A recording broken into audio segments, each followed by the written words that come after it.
तो आज के वीडियो में हम डिस्कस करेंगे एग्रोबैक्टीरियम से रिलेटेड प्रीवियस ईयर क्वेश्चंस जो सीएसआईआर या अदर डीबीटी एग्जाम्स में पूछे गए हैं। लास्ट वीडियो में हमने एग्रोबैक्टीरियम मीडिएटेड जीन ट्रांसफर का पूरा कॉन्सेप्ट समझ लिया था। ठीक है, तो चलिए शुरू करते हैं। पहला क्वेश्चन है जो हमारा कह रहा है कि agrobacterium tumefaciens is frequently used as a vector to create transgenic plant. कि जो एग्रोबैक्टीरियम ट्यूमिफेसिएंस है उसे एक वेक्टर की तरह यूज किया जाता है ट्रांसजेनिक प्लांट बनाने में। ठीक है, under laboratory condition agrobacterium mediated plant transformation does not require. कह रहा है कि लेबोरेटरी कंडीशन में अगर हमें plant agrobacterium mediated plant transformation करना है तो हमें किस चीज की जरूरत नहीं होगी। अब एक एक करके हम सारे ऑप्शन समझते हैं। तो पहले में कह रहा है कि होस्ट प्लांट जीन। तो याद करो जब लास्ट टाइम हमने डिस्कस किया था तो हमने वहां पे कुछ जीन के नाम लिए थे, जैसे CHV-A, CHV-B एंड CHV-C। ये प्लांट क्रोमोसोमल जीन थे। प्लांट के क्रोमोसोम के वो जीन थे जो क्या करते थे, होस्ट और पैथोजन के इंटरेक्शन में हेल्प करते थे। तो यानी कि हमें होस्ट प्लांट जीन तो चाहिए। ठीक है, तो डज नॉट बोला है तो ये हमें चीज याद रखनी है, तो ये हमारा ऑप्शन नहीं होगा क्योंकि ये हमें चाहिए। दूसरा है बैक्टीरियल टाइप 4 सेक्रेशन सिस्टम। तो याद करो जो वर V1 है एंड वर D4 है, ये दोनों प्रोटीन मिलकर के क्या बनाते थे, टाइप 4 सेक्रेशन सिस्टम, जिसके द्वारा क्या करेगा कि जो TDNA था वो बैक्टीरिया से मूव करके प्लांट के न्यूक्लियस तक जा रहा था। ठीक है, तीसरा है वर्जीन। तो हमें वर्जीन की रिक्वायरमेंट है, जैसे वर ए, वर बी, वर जी, ये सारे जीन हमें चाहिए होते हैं। ठीक है, तो ये भी हमारा ऑप्शन नहीं होगा। इसमें पूछा कि ये 4 ऑप्शन दिए गए, इनमें से किसकी जरूरत हमें नहीं पड़ेगी एग्रोबैक्टीरियम मीडिएटेड प्लांट ट्रांसफॉर्मेशन के लिए। चौथा है, यानी कि इन तीनों की हमें जरूरत तो पड़ ही रही है। चौथा है ओपाइन कैटाबोलिज्म जीन। अब याद करो जब हमने टीआई प्लाज्मिड का स्ट्रक्चर पढ़ा था तो ये कुछ उसका स्ट्रक्चर था। ठीक है, यहाँ पर है हमारा लेफ्ट बॉर्डर और यहाँ पर है हमारा राइट बॉर्डर।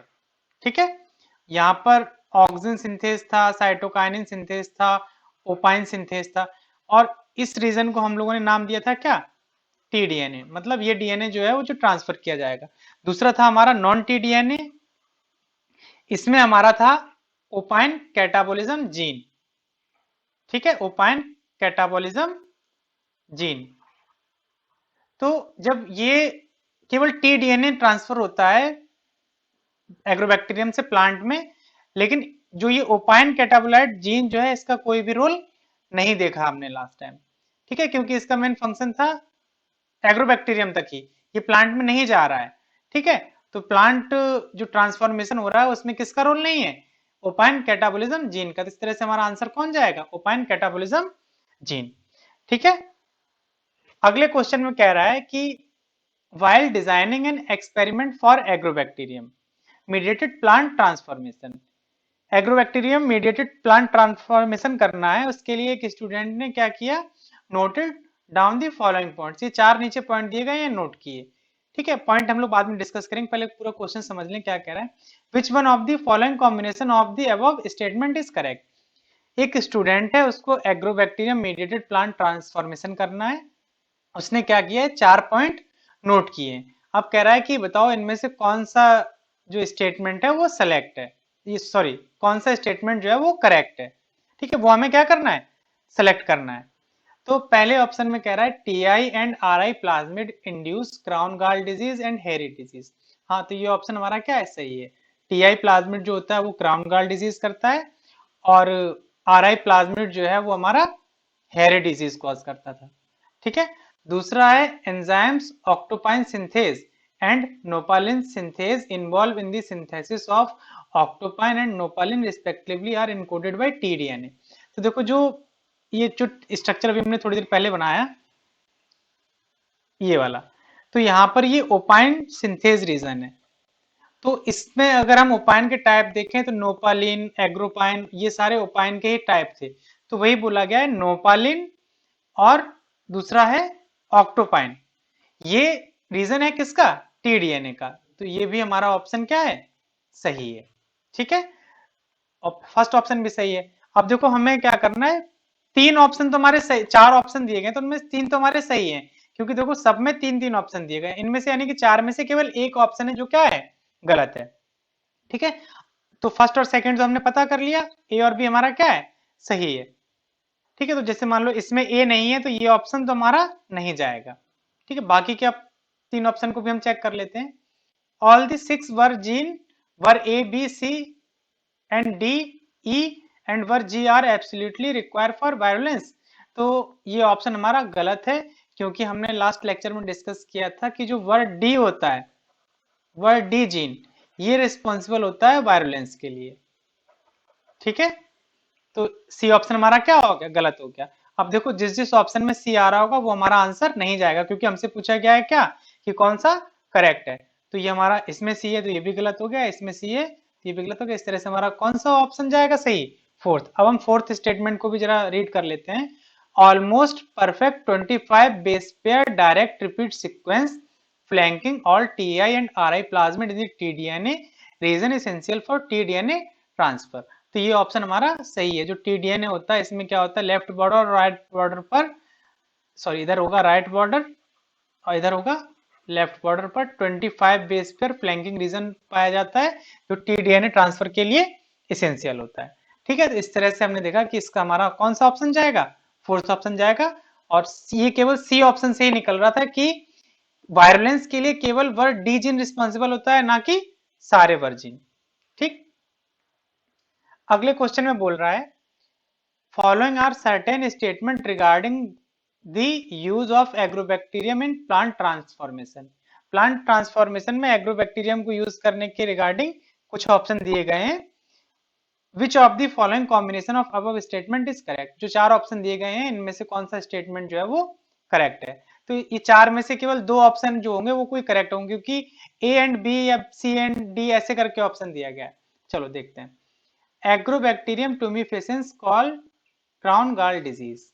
एग्रोबैक्टीरियम ट्यूमिफेसेंस जो है वो क्राउन गाल डिजीज करता है। इसके प्लाज्मिड को हमने नाम दिया था क्या, Ti plasmid. And agrobacterium rhizogenes cause करता है हेरी डिजीज। इसके हमने प्लाज्मिड को नाम दिया था क्या, आरआई प्लाज्मिड। तो फर्स्ट ऑप्शन हमारा सही है। अब ऑप्शन में जाते हैं तो हमें फर्स्ट में मिल रहा है और थर्ड में मिल रहा है, तो यानी कि इन दोनों के चांस है कि ये हमारे सही होंगे। इन दोनों में फर्स्ट नहीं है तो ये दोनों हमारा क्या हो गया, गलत हो गया। ठीक है, अगला रीजन देखते हैं। तो region A in Ti plasmid is responsible for replication. तो इसके बारे में हमने कुछ डायरेक्ट नहीं पढ़ा था तो इसको भी हम छोड़ रहे हैं, अगला ऑप्शन देख रहे हैं। Word D in Ti plasmid in responsible for violence. तो सी ऑप्शन हमारा क्या है, ठीक है।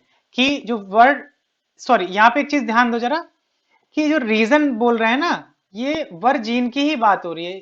ये रीजन मतलब कुछ और मत समझ लेना, रीजन मतलब ये वर जीन की ही बात हो रही है। तो टीआई प्लाज्मिड में रीजन डी जो होता है वो वायलेंस के लिए क्या होता है, रिस्पॉन्सिबल होता है। तो सी ऑप्शन हमारा क्या हो गया, सही हो गया। अब देखो जिस आंसर में ए और सी जा रहा होगा वही ऑप्शन हमारा क्या होगा, करेक्ट होगा। थर्ड ऑप्शन में हमारा ए और सी जा रहा है, ये हमारा ऑप्शन क्या हो गया, करेक्ट होगा। तो इस तरह से हमने सही आंसर को क्या कर लिया, चूज कर लिया।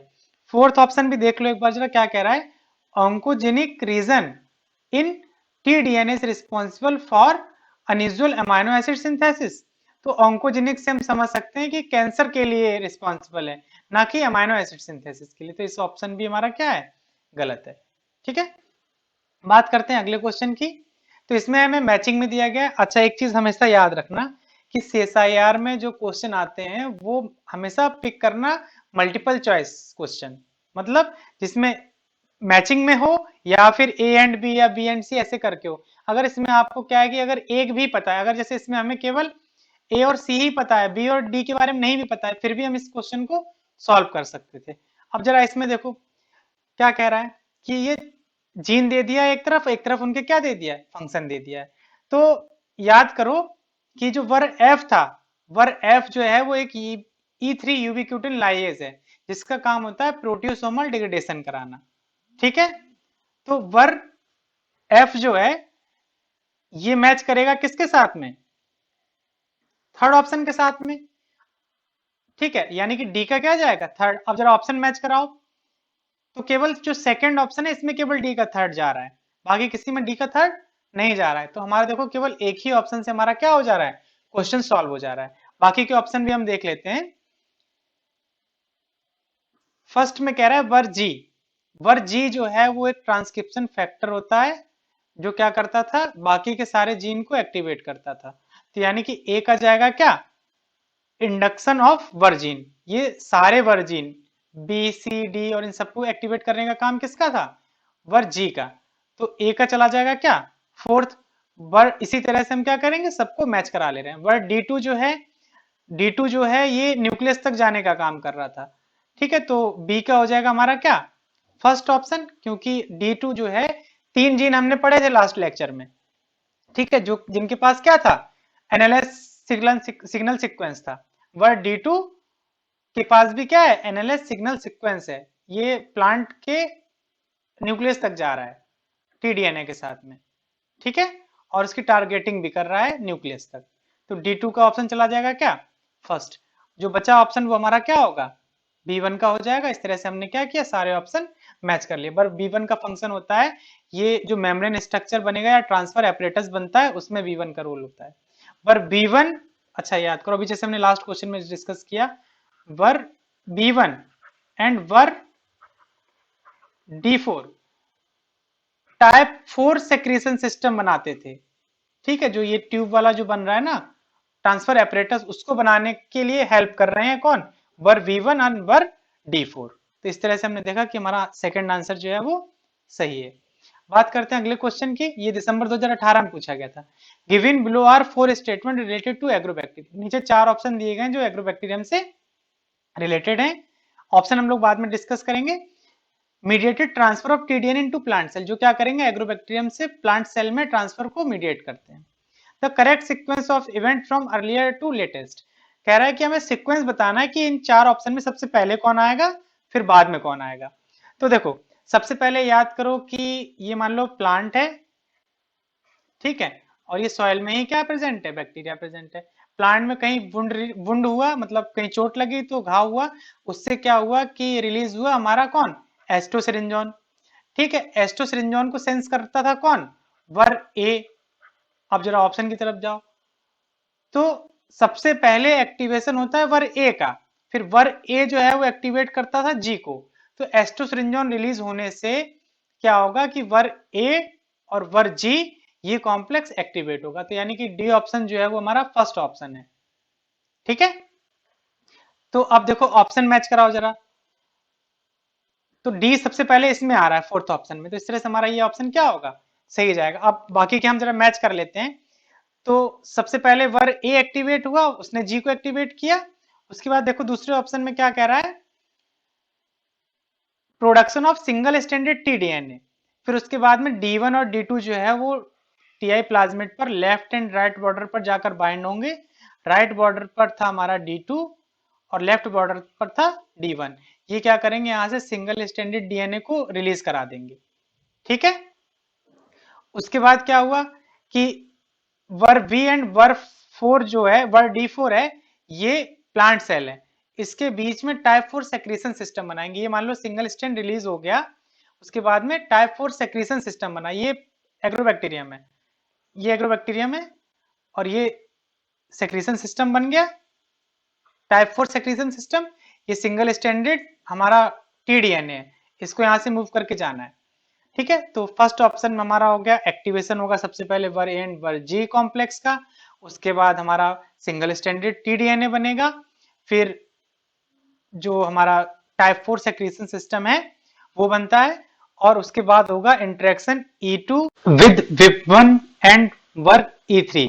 जो E2 प्रोटीन होता है वो प्लांट की विप1 एंड वर E3 जो वर्ड है उसके साथ में इंटरेक्ट करता है, और विप1 का यूबिक्यूटिन लाइगेशन करके इसका डिस्ट्रक्शन कर दिया जाता है। तो इस तरह से जो इस क्वेश्चन का जो आंसर है वो हमारा जाएगा कौन सा, फोर्थ ऑप्शन।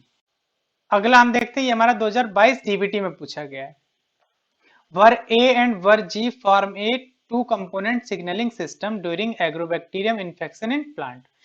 जब एग्रोबैक्टीरियम में इन्फेक्शन होता है, एग्रोबैक्टीरियम का इन्फेक्शन होता है प्लांट में, तो वर ए एंड वर जी जो है ये मिलकर के टू कंपोनेंट सिग्नलिंग सिस्टम बनाते हैं। In an experiment vir G was mutated resulting in non functional vir G protein. Vir G को म्यूटेट किया जिससे क्या हुआ, वर जी का फंक्शन जो है वो लॉस हो गया। Which one of the following consequences is most likely. चार ऑप्शन दे दिए गए हैं, बोल रहा है कि इनमें से कौन सा हो सकता है। तो फर्स्ट ऑप्शन देख रहे हैं हम लोग, signaling leading to successful agrobacterium infection will not be affected. तो भैया वर्ग जी का काम था बाकी के सारे जीन को, वर्ग जीन को एक्टिवेट करना। तो जब वर्ग जी ही नॉन फंक्शनल हो गया तो क्या सारे एक्टिवेट हो पाएंगे वर्जीन? नहीं। तो फर्स्ट ऑप्शन हमारा क्या हो गया, गलत हो गया। Phenolic signal will be perceived but not transduced. हाँ, अब देखो क्या हुआ कि फिनोलिक सिग्नल तो रिकॉर्ड करेगा कौन, वर ए। वर ए ने सिग्नल को रिकॉर्ड कर लिया। फिनोलिक मतलब जो हमारा एस्ट्रोसिरिंजोन रिलीज हो रहा था उसको रिकॉर्ड कर लिया किसने, वर ए ने। वर ए ने क्या किया, वर जी को सिग्नल दिया या वर जी को एक्टिवेट किया बाय फॉस्फोराइलेशन। ठीक है, लेकिन वर जी तो म्यूटेटेड है ना, तो ये आगे सिग्नल दे नहीं पाएगा। ठीक है, तो परसीव तो किया लेकिन ट्रांसमिटेड नहीं कर पाया आगे। ठीक है, तो ये ऑप्शन हमारा सही है। Phenolic signal will not be perceived, कह रहा है फिनोलिक सिग्नल रिसीव ही नहीं हुआ, तो ये गलत है क्योंकि वर ए तो काम कर रहा है ना, तो सिग्नल तो रिसीव होगा। Vir D one will take over the function of vir G, तो ये ऑप्शन भी हमारा क्या है, गलत है। वर जी अगर काम नहीं कर रहा है तो वर डी उसका फंक्शन नहीं करने लगेगा। तो इस तरह से हमारा आंसर कौन सा जाएगा, सेकेंड।